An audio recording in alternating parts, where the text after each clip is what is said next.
why Spain? I mean, this is the question we're asking is, why Spain? Why is a country, a few years ago, was probably at the end of an investor list in terms of institutional investors, become, in terms of global destination, this is direct investment, doesn't include M&A, doesn't include indirect investment, become globally the fourth destination in terms of direct real estate investment. You know, what's changed over the past couple of years? What do investors see moving forward in terms of potential for the market? Now, as always, before I speak at conferences, I tend to consult with my team. And I say to them, you know, guys, girls, you know, what is it about Spain? You know, what's driving all this? The first response was, well, you know, tourism, Reno. We've got 82 million tourists. That's the size of Germany in Spain every single year. Is it because we've got more bars and restaurants than anywhere else in the world? For the investor tours, the investors like to come down and actually see, you know, how we live. There were some funny comments. Is it because we brought chocolate over to the Western world? We invented the mop. We actually invented lollipops. It's probably a mixture of all this, but I think what we've got, quite honestly, is confidence. I think that's the key here. Now, I'm not going to dwell on the economic side because we've been through that, but I think what investors see clearly in Spain at the moment is this potential. You look at the GDP graph over there, both in terms of total GDP, but also GDP per capita. We're 15% up on where we were at the top of the last cycle. We're 29% above where we were at the bottom of the cycle. You know, people see confidence, but we see confidence without actually building too many homes. And you actually look at the right-hand side, you'll see that we are building, but nothing compared to where we were in 2007, 2008. It's sustainable. We've reshaped, rebalanced the economy. So, you know, what's that leading to in terms of the property markets? And what I want to do is just cover very briefly. I actually haven't got that much time. I can say I'm going to be under pressure if I speak too long. Let me go into detail as to what's driving this and what investors see in terms of the office market, the logistics market. We'll talk a bit about retail, and we'll talk a bit about alternative. Let's talk about offices. Now, what we're seeing in Madrid, we're seeing sustained demand for office accommodation. You look at growth in terms of the services sector this year, we're estimating about 37,000 new jobs coming in. Last year's gross take-up actually was pretty much in line with the previous year at about 540,000 square meters, but we actually didn't have the impact of the public sector. Now people say, look, Reno, looking at the graph, you still haven't reached the levels of occupancy, you know, gross demand that we saw at the last cycle. Well, I said, well, look, guys, demand itself has changed. Occupiers actually use their space differently. We had occupancy ratios back in 2007, 2008 of 15 square meters for each employee. We're now probably down to about 10. So if we start looking at where we are in terms of the cycle, it's pretty comparable to where we were in 2007, 2008. Well, people say, well, what about the vacancy position?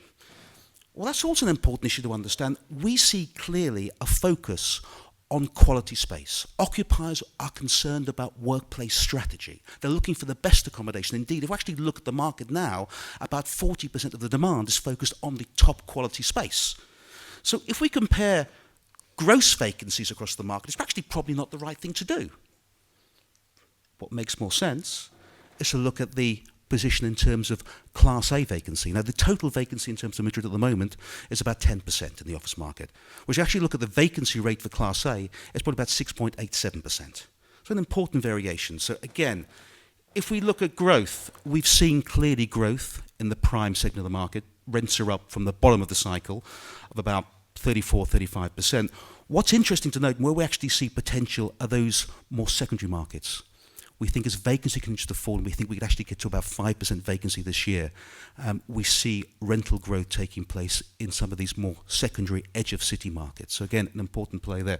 But overall, if we look at the total return trend, and I've discussed this with my team, I mean, we can review some of the figures, but we're still seeing positive returns in terms of the office segment in Madrid next year.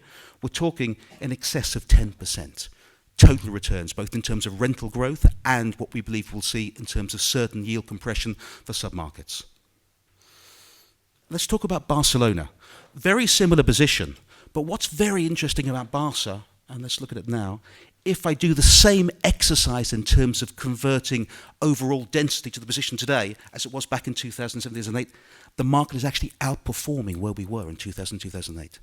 You know, we're seeing a tech boom in terms of the city. Groups coming in, taking large amounts of space. I mean, it shook me last year. I mean, we had King take 9,000 square meters in Barcelona. King's an app company. Candy Crush is their big app, but 9,000 square meters in the market. And this demonstrates the, the level of demand actually coming in. And if we look at the vacancy, we've an overall vacancy rate in terms of Class A stock at below 2% overall. So hence, the top right-hand graph, rental growth coming through, and we see that being sustainable in the short term, next 2 years more or less. Compounded in this case by, if we look here, international demand coming to the market and total returns. Again, I question some of the numbers we're doing here, but we're around 15%, which is very, very positive in the overall context. So I think we can say overall offices, strong demand, growing economy, growing services sector, limited vacancy for the best stock, but positive returns across the board at the end of the day. Let's talk about logistics. Now, logistics is a market I've been looking at very, very carefully recently, including some of the people in this room as well. I think it's unfair to talk about logistics without talking about e-commerce penetration. Let's look at Spain. E-commerce penetration, 4.8%. Less than half the European average. Growing at 20% per annum. What's been the impact? Well, let's look at gross take-up. Last 2 years, it has doubled in terms of the occupancy markets from the top graph. But what's actually more interesting for me, if I look at the gross take-up of large operators, i.e. 15,000 square meters and above, it's almost all net, over 90%. Now, again, I'm reviewing these numbers. I mean, they might be 10, 50% off, but this is a market that is growing. There's a supply pipeline coming through. We're looking at that carefully. But the important thing is that the vacancy rates have halved over the past 6 years. Rents have stayed pretty much stable. We see, looking at the bottom right-hand graph, the vacancy again for the Class A stock is less than half. So again, certain submarkets being very specific in terms of where and what sort of asset we believe we're going to see growth in certain submarkets in the short, medium term. And again, we'll talk about it later, but I'm sure there'll be certain comments in respect to that. Now, that's the easy part. Let's talk a bit about retail. I mean, retail itself is a topic that, a lot of conversation is going to take place today on. I have no doubt whatsoever. I'm not here to say that retail is solved in Spain. That's not the question. I'm not saying that. Like any country, we have our challenges. We will resolve those. But I think, it's important to dispel a number of myths I hear in the market. And again, we'll hear some comments later on speaking to some people beforehand. Spain is not overdeveloped in terms of shopping centres. We're below the European average. Of course, there are certain areas in the country where there's more floor space than others, but overall, you look at the European average, we're below that. Importantly, at the same time, it's a transparent market. Sales data is shared in Spain. We know how tenants are performing. We can actually manage the centres accordingly, which is an important issue. We're not dependent in terms of shopping centres on department stores. We have other uses at the same time, and I'm sure Martin will comment on that later on. But equally important, there are certain areas in the country that don't have strong high street locations, and the shopping centre is that destination. So, I think it's important to put things in their context, understand, where the market is, understand the potential. But importantly, and contrary to what I hear from a lot of people in London, sales are still growing. We manage about 2.5 million square meters. So we'd like to understand, we know a bit about the shopping centre, market itself. Year-on-year growth last year, you look at both the top left and top right-hand graphs, we're up 1.3%, albeit lower than previous years.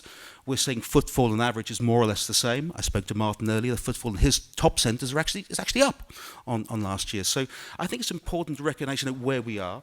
But importantly, you look at future supply, we've got about 3% of the total stock coming through over the next 2-3 years. The European average is 4%. So again, put things into context, understand where we are, dig down to the detail. Not everything is the same. Alternatives. Now, I could be here and talk about alternatives for the next 25 minutes. This is a market, I get confused because people say, alternatives, Reno. Alternatives last year was 20% of the investment volume. I'd say it's actually more mainstream than alternatives at the end of the day. We could talk about, PFS, We could talk about care homes. We could talk about a number of segments, shopping, car parks, or petrol filling stations we've been involved in. I think the star at the moment, and I'll tell you why, what I'm seeing in terms of capital coming to the market is the student housing sector. I think it's something we're going to talk about today. So I thought, well, look, let's do some research on that, and let's look at where we are in terms of the cycle. Spain has about 1.5 million students. All right. Now, again, I'll probably be corrected today by experts looking at this sector alone, and they'll tell me, Reno, it's 1.6, whatever. It's about 1.5. But importantly, you actually look at the growth in population of 18 to 23-year-olds. It's going to grow by about 45%. We have approximately today about 99,000 beds. It's about a 6% provision rate. Huh? If you look at Bristol, not a direct comparison, but that's about 36% provision rate. So it gives you an idea of where we are in terms of the market itself. But importantly, what we're seeing is a growth in international students. I mean, you look at Spain itself, you look at the Erasmus program. I mean, we are number one in terms of destination for European students. I understand why. I mean, we talked before about the bars. We talked before about, the tourism. But you can see we've got this big focus on South America, this big focus in this case on European students, with a provision rate which clearly is insufficient for the time being. Again, caution to a certain extent. We're seeing development taking place. We've been involved in a lot of JVs over the past 3 years, about 5,500 beds, I think. But even taking into account everything coming through, the provision rate's still going to reach probably 7.5%, 8%.